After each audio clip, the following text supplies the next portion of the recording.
তো hey guys, আমি হলাম সুস্মিতা। তো আমার চ্যানেলে আবার নতুন একটা ভিডিও নিয়ে তোমাদের সাথে চলে এলাম। তো আজকে কোনো আনবক্স ভিডিও নয়, তো আমি আজকে রান্না পুজোর একটা ভিডিও নিয়ে এসেছি। তো তোমরা সবাই জানো যে বাঙালির 12 মাসে 13 পার্বণ। তো 13 পার্বণের মধ্যে এই শুরু হলো বাঙালির রান্না পুজো। তো রান্না পুজোতে কী কী রেসিপি হয় তোমাদের সাথে আজকে শেয়ার করি। তো চলো।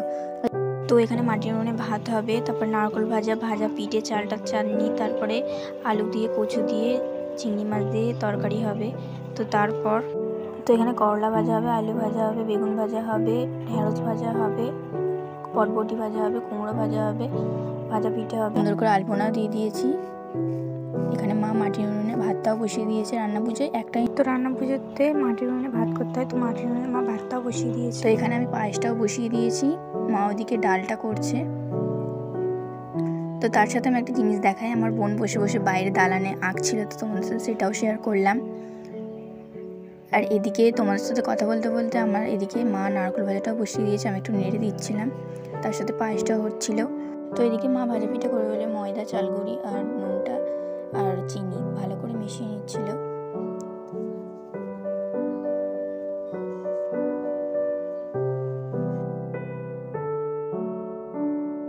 মায়ের ভাজা পিঠে করার জন্য মিক্সনটা তৈরি হয়ে গেছে। তো এটা আমি আস্তে আস্তে মা আমাকে এটা করতে দিয়েছে, ভাজা পিঠেটা করছি বসে বসে। তো গাইস, তোমাদের বাড়িতেও কি রান্না পুজো হয়? তো আমাকে অবশ্যই জানিও কমেন্টে। আর কী কী হয়ে গেছে আমার চ্যানেলে যদি তোমার নতুন থেকে থাকো তো অবশ্যই সাবস্ক্রাইব করে দিয়ে যাও, লাইক কমেন্ট শেয়ার অবশ্যই করো। তো তোমাদের জন্য আরও এরকম নতুন নতুন ভিডিও নিয়ে আমি আবার আসছি।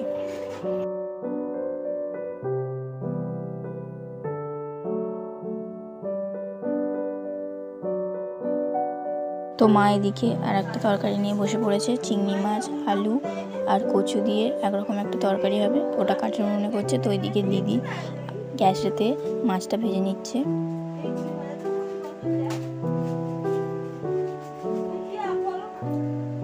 তো রান্না পুজোতে 3 রকমের মাছ হবে, ইলিশ মাছ, কাটাপোনা মাছ আর চিংড়ি মাছ।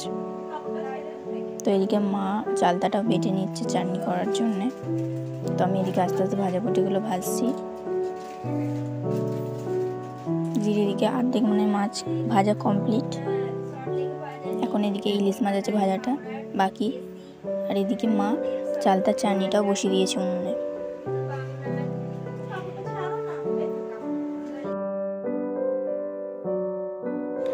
তো এইদিকে দেখছো মা সব ভাজা পিঠেগুলো রেডি করে দিয়েছে। দিদি আস্তে আস্তে এখানে সব কটা মাছই কমপ্লিট করে ফেলেছে ভাজা। দুটো মুড়ো এখনো ইলিশ মাছের বাকি আছে, ওটা ভাজতে। মা এদিকে আস্তে আস্তে সব ভাজাভুজিগুলো যত রকম ভাজা ছিল ভাজছে আস্তে আস্তে কাঠের উনুনে।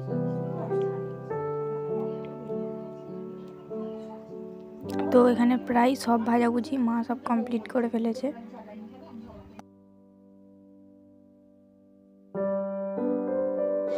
তো এখানে মা দেখছো সব রান্নাবান্না করে আমাদেরকে খেতেও দিয়ে দিয়েছে, আমরা খেতেও বসে গেছি,